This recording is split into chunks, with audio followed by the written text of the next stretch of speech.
The New York Rangers have hired Peter Laviolette as their next head coach. Let's talk about the pros and the cons of the hiring and one big misperception that I think Rangers fans have.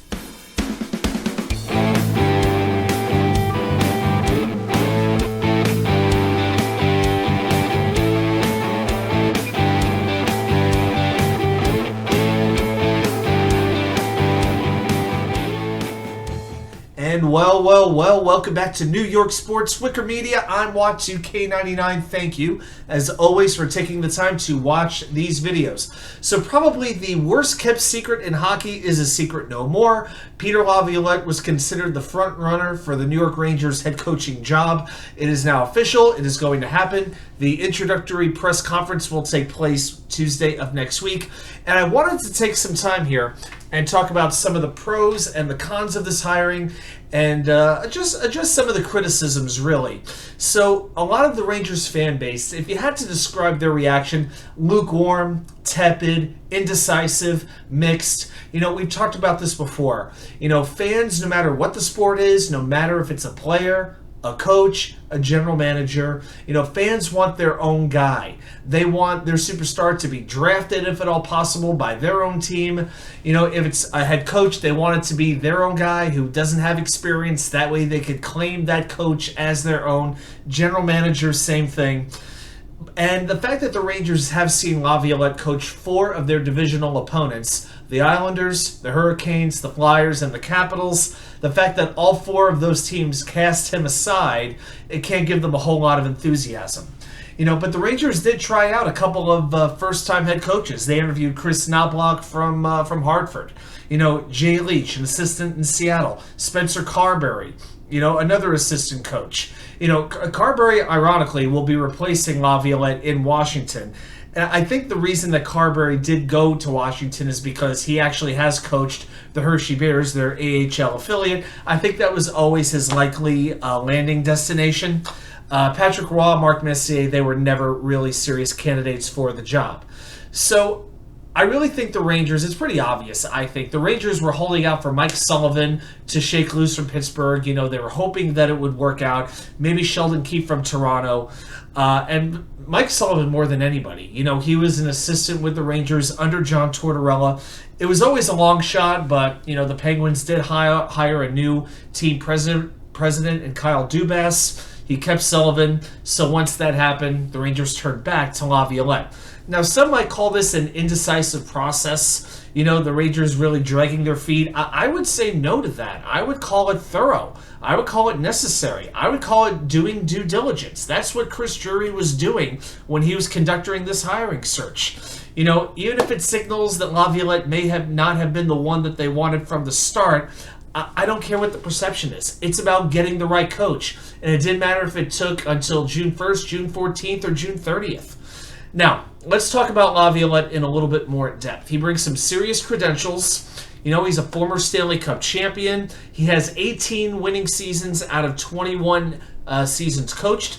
He ranks 8th all-time, 752 wins, first among all American-born coaches. It's worth noting that he compiled those 752 wins with 5 different teams. Now, if you're worried that he's been fired 5 times, I've said this before. Look at the coaches who lasted until the end. Bruce Cassidy and Paul Maurice, the coaches of the Knights and the Panthers in the Stanley Cup Finals. You know, Bruce Cassidy has coached 9 years, considered a great coach. This is his 3rd team. You know, he's made the finals twice, just won his first Stanley Cup. Paul Maurice, he's been through 5 franchises in 24 years, made the finals only 2 times. You know, Peter DeBoer of the conference finalist Dallas Stars, he's on his 5th team. The Devils' Lindy Ruff, he began his head coaching career in 1997. A first-time coach is not always the way to go, especially when you have a team whose window to win the Stanley Cup is right now. Now, here's another thing I really like about Laviolette and why I favored him over any other retread, quote, coach.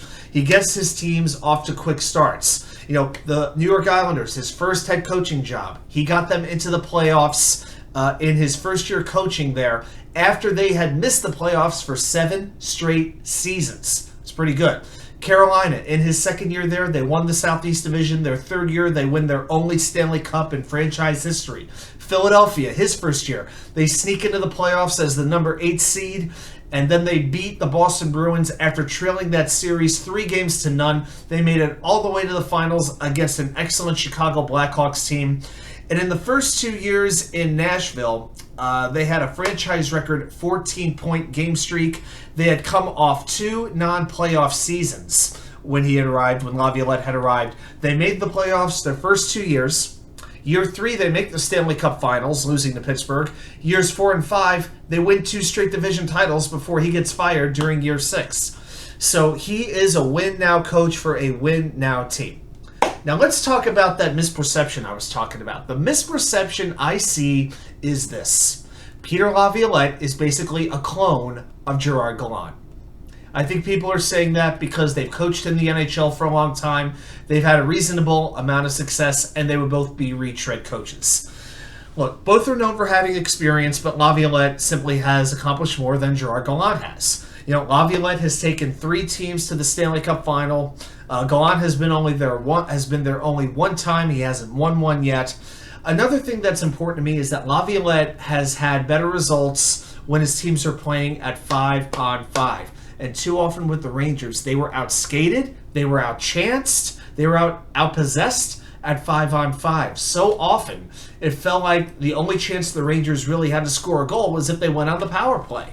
So I think Laviolette is going to help there. The Capitals, the last 3 years, were a better 5-on-5 team than the Rangers, generated high expectancy goal rates. That's in spite of the Capitals, being an older team and a perpetually injured team.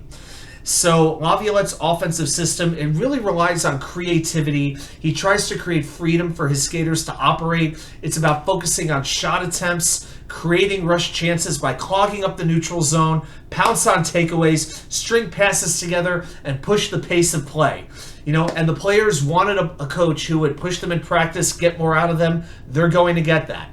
Peter Laviolette believes in structure and accountability. I can't say that Gerard Gallant was the same.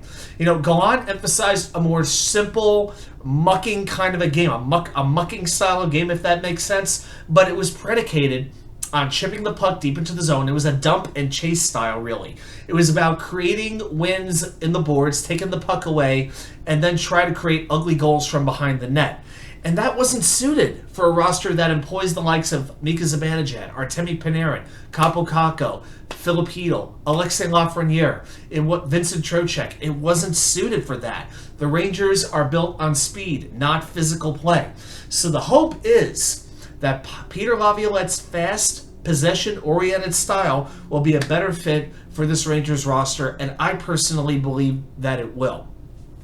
And there's also hope that after 21 years of coaching, Laviolette will be a better in-game tactician than Gallant was. Management of the Rangers was not happy that Gallant seemed to not be able to make any adjustments, not only against Tampa Bay last year in the conference finals, but also against the Devils in the first round this year.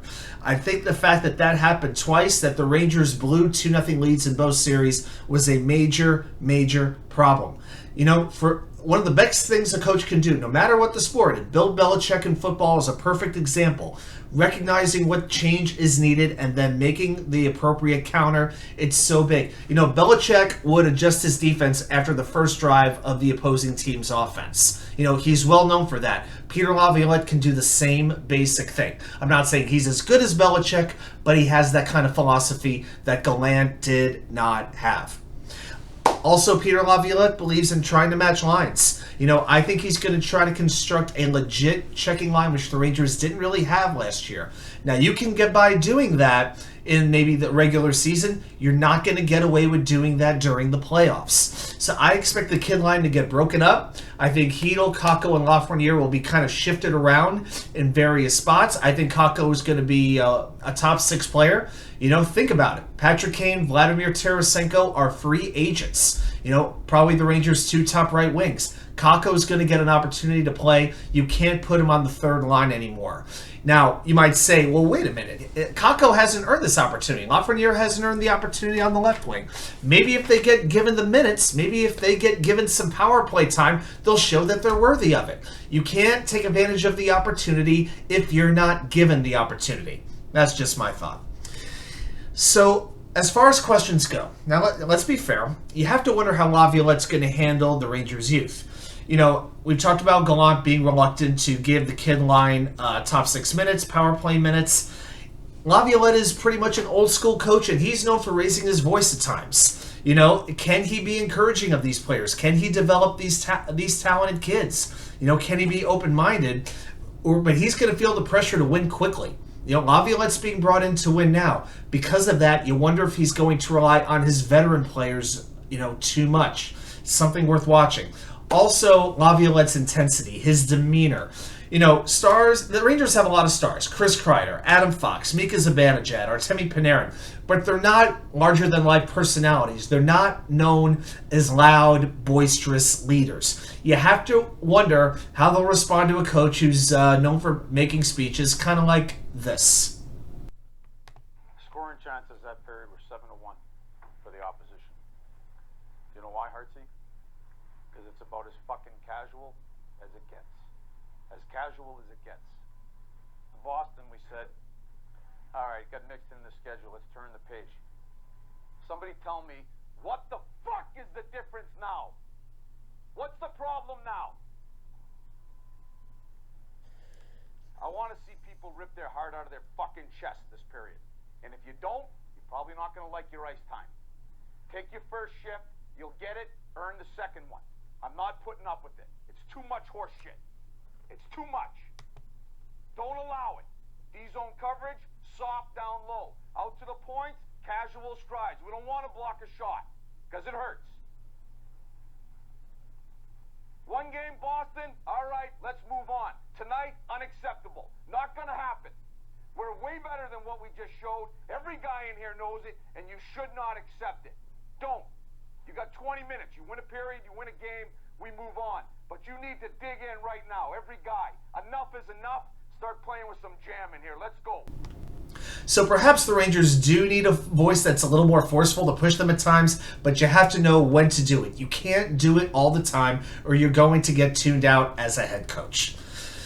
So the bottom line is this. There are many players who need to be built back up. The relationship with Gerard Gallant wore off. I believe it was the right move to let him go, and I say that with respect to him as a head coach.